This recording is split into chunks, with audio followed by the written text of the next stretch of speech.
qui pensent qu'en jouant, elles gardent le pouvoir. Elles testent, elles dosent, elles calculent. Elles veulent qu'on s'impatiente, qu'on s'accroche, qu'on s'use à les comprendre. Elles pensent que le mystère, c'est la force. Mais le mystère sans profondeur, c'est juste du brouillard. Et le brouillard finit toujours par se dissiper. Moi, je l'ai vu.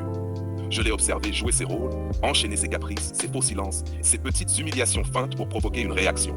Elle croyait que ça entretenait la flamme. Mais en vérité, ça tuait le respect. Parce qu'à force de jouer, tu deviens ton propre jeu. Tu perds ton essence. Elle arrivait, maquillée d'indifférence, parfumée de provocation. Toujours en contrôle, toujours dans la posture. Un sourire calculé, un regard détourné juste assez pour qu'on le remarque.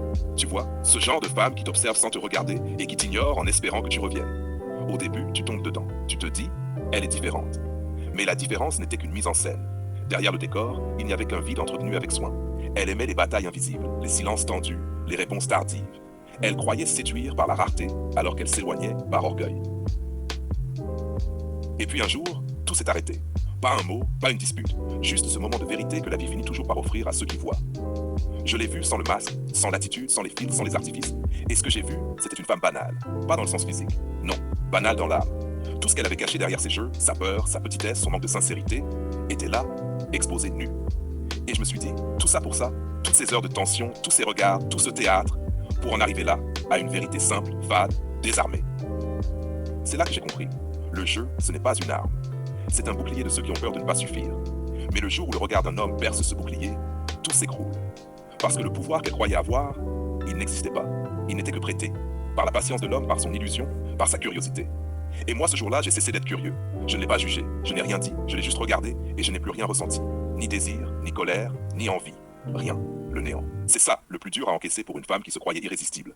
Quand le regard qui la brûlait s'éteint. Quand l'homme ne joue plus. Quand il voit clair. Chapitre 4. L'humilité précède la gloire. Tu vois, dans la vie, l'humilité précède la gloire. C'est une loi que personne ne peut contourner. Les grands ne se proclament jamais grands. Les belles ne rappellent pas qu'elles le sont. Les vraies femmes ne séduisent pas, elles inspirent. Et celles qui veulent paraître finissent par être démasquées. Toujours. L'humilité, c'est ce qui reste quand le maquillage a coulé, quand les filtres tombent, quand la voix tremble. C'est là qu'on voit la vraie beauté.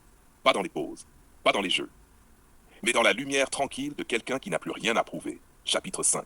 Je suis parti. Pas bruyamment, pas avec colère, avec calme, parce qu'il n'y a rien à dire quand la vérité est nue. Elle a cherché à me retenir, mais trop tard. Le charme ne fonctionne plus quand il n'y a plus de mystère. Et quand la profondeur est absente, le corps ne suffit plus. Ce soir-là, en rentrant, j'ai compris une chose simple. On ne perd jamais une femme qui se cache derrière un rôle. On la laisse retourner à sa pièce de théâtre. Et moi, j'ai repris la route. Plus lucide, plus froid, mais libre. À tous